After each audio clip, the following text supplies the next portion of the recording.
Hello everyone, this is your friend, sister or call me your mentor, CA finalist Sneha Tiwari and मैं आज आपको बताने वाली हूँ ऑल अबाउट योर लॉ का प्रिपरेशन। दैट इज़ स्ट्रैटेजी बोल लो, टेक्निक्स बोल लो, एंड आपको मैं start to end that is chapter wise हर एक इम्पॉर्टेंट टॉपिक्स जो कि आपको बिल्कुल भी स्किप नहीं करनी है बताने वाली हूँ। तो वीडियो में एंड तक टिके रहिए। And before we further proceed, अगर आपने मेरे चैनल को अभी तक सब्सक्राइब नहीं किया है, I am new to this platform, it's a request, please subscribe कीजिए क्योंकि हर एक चीज़ मेरे अनफिल्टर्ड होंगे एंड मैं भी स्टूडेंट हूँ तो मुझे पता होता है कि क्या चीज़ मुझे वेस्ट लग रही है, तो मैं उसको अवॉइड करूँगी। सो लाइक कीजिए, सब्सक्राइब कीजिए और शेयर कीजिए हर एक फ्रेंड को जो कि बहुत मेहनत कर रहे हैं to clear the examination. So let's proceed. Firstly I talk about the important chapters that to be done first. Like अभी तक आपने प्रिपरेशन स्टार्ट नहीं की है एंड अब आप हर एक चीज़ नहीं कर पाओगे, तो फिर आपको क्या करनी है कि ICAI ने मॉड्यूल में कॉर्पोरेट लॉस दिया है एंड अदर लॉस दिया है। तो अदर लॉस से आप मैक्सिमम 35 to 40 मार्क्स पकड़ के रखो कि इसमें से वो आएगा। तो फर्स्ट आपको स्टार्ट करनी है अदर लॉस से। अब अदर लॉस में भी सबसे पहले आपको फोकस करनी है फेमा में एंड GCA में। उसके बाद interpretation of statutes, deeds and वगैरह वो तो रीड करोगे तो भी हो जाएगा, लेकिन आपको कुछ स्टेटमेंट्स, डेफिनेशंस उसके याद करने होंगे। उसके बाद बात करें कॉर्पोरेट लॉ की, तो कॉर्पोरेट लॉ में आपको फोकस करनी है incorporation of company and matters incidental डाटू। उसके बाद share capital and management and administration, accounts of companies, audit and auditors and LLP भी करनी है क्योंकि LLP हमने फाउंडेशन में ऑलरेडी पढ़ा है। Let's begin with chapter 1 that is incorporation of the company and matters incidental डाटू। तो मैंने जो भी आपको इंपॉर्टेंट चैप्टर्स बताए हैं प्रेफरेंस वाइज आपको वही कंप्लीट करना है। मैं उसी की कुछ इंपॉर्टेंट टॉपिक्स बताने वाली हूँ। तो इसमें पहला आपको करना है प्रमोटर का डेफिनेशन कि प्रमोटर कौन होता है, कि वो ऑल द प्रिलिमिनरी एक्टिविटीज़ करता है to make the company come into existence, तो आपको उसका डेफिनेशन करना है। Secondly you can read section 7। Section 7 is incorporation of companies and which you had done previously in your CA foundation का paper. And foundation में ऐसा होता है कि हम एकदम डरे थे कि लॉ एकदम न्यूली इंट्रोड्यूस सब्जेक्ट था हमारे लिए, बट अब कैसा है, अब आप यूज टू हो गए हो लॉ से। अब आपको समझ में आ गया कि कैसे पैटर्न में हमें लिखना है, कि इंट्रोडक्शन देना है, फिर प्रोविजन एक्सप्लेन करना है, फिर कंक्लूड करना है, कैसे पैटर्न में हमें लिखना है। तो अब हमें सेक्शन 7 को हम रीड कर लेंगे तो भी चल जाएगा क्योंकि वो हमारे जनरल नॉलेज के लिए होता है कि कंपनी कैसे बनती है। फिर the next part is section 9 that is effect of registration. इसको आपको स्टार्ट टू एंड रख लेंगे क्योंकि इससे डायरेक्ट क्वेश्चंस पूछे जा सकते हैं and it is very easy कि आप सू कर सकते हो एंड यू कैन बी सूड। फिर परपेचुअल सक्सेशन हो गया, फिर company all the functions perform कर सकती है जो भी एक नॉर्मल कंपनी करती है, तो section 9 is all about that. उसके बाद you have to do section 10A that is commencement of business, वो भी आपको याद करनी है। Then you have to do effect of furnishing of false or incorrect information or separation of the material fact. तो इसके नॉर्मल है कि ऑर्डर ऑफ ट्रिब्यूनल का जो पॉइंट आएगा वो आपको याद कर लेनी है क्योंकि वो पूछा जाता है। उसके बाद MOA मेमोरेंडम ऑफ एसोसिएशन में आपके पास अगर टाइम नहीं है तो नॉर्मली हमें सब क्लॉजेस अभी याद ही होते हैं जो हमने फाउंडेशन में किया है, तो तभी भी मैं आपको 3 इंपॉर्टेंट क्लॉज बता रही हूँ। अगर एकदम वर्स्ट सिचुएशन हो गया तो तभी भी आपको ये 3 क्लॉज तो देख के ही जाना है, that is name clause, situation clause and capital clause. अब नेम क्लॉज में सेक्शन 16 दैट इज सर्टिफिकेशन, उसको भी स्टार्ट टू एंड आपको रट लेनी है।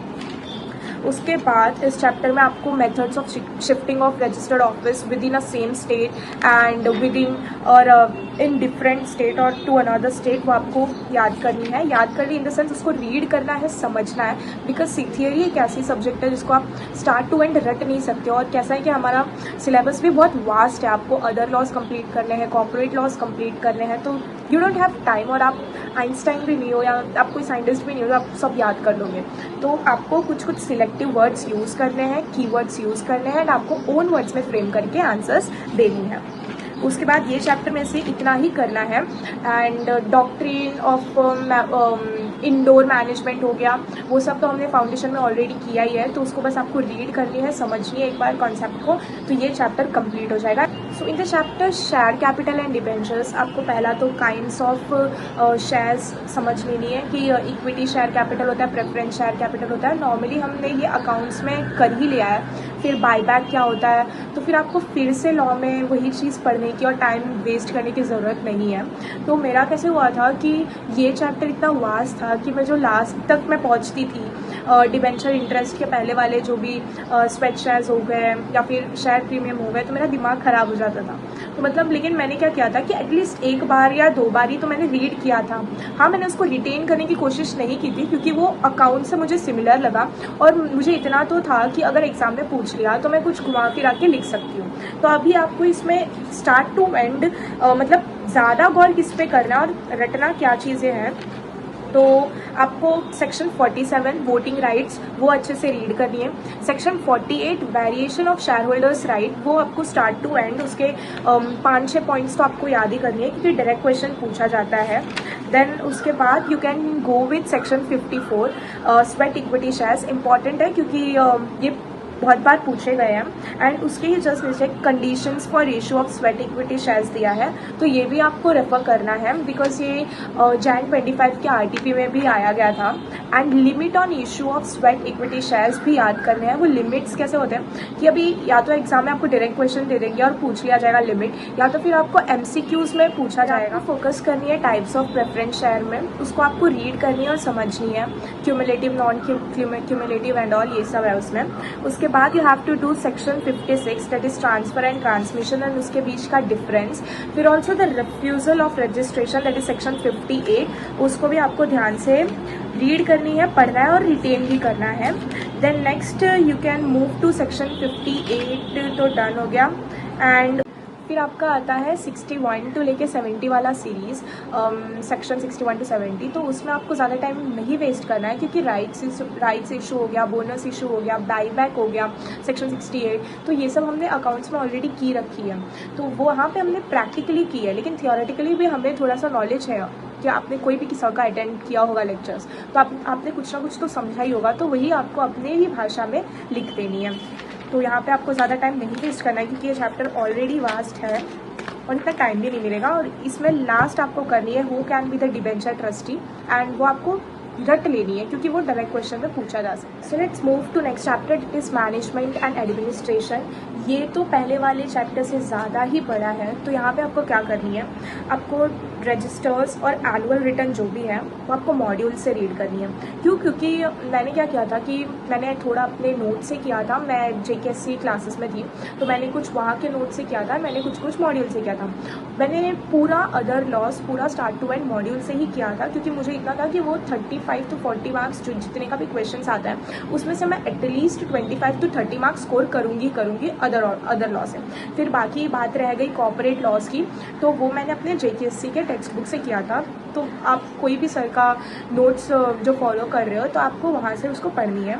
तो रजिस्टर्स दैट इज सेक्शन 88 से लेके 91 और फिर 95 आप मॉड्यूल से करना।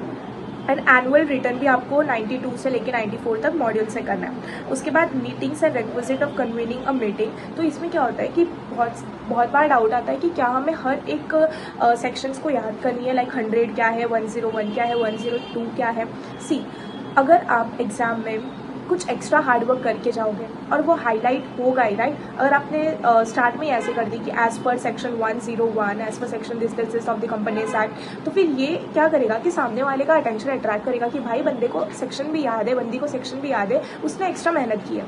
सी, इसका 1 मार्क्स तो आपको सेक्शन का मिल जाता है, लेकिन इन केस आपको प्रॉब्लम होती है रिटेन करने में नंबर्स, तो फिर कोई ज़रूरत नहीं है, स्किप कर दो, टाइम वेस्ट मत करो, कंसेप्ट याद रखो, क्लैरिटी रखो, केस सिनेरियो याद रखो। सी, क्योंकि कोई भी लॉ जो होती है ना वो किसी ना किसी सर्कमस्टांसेस पे ही बनती है।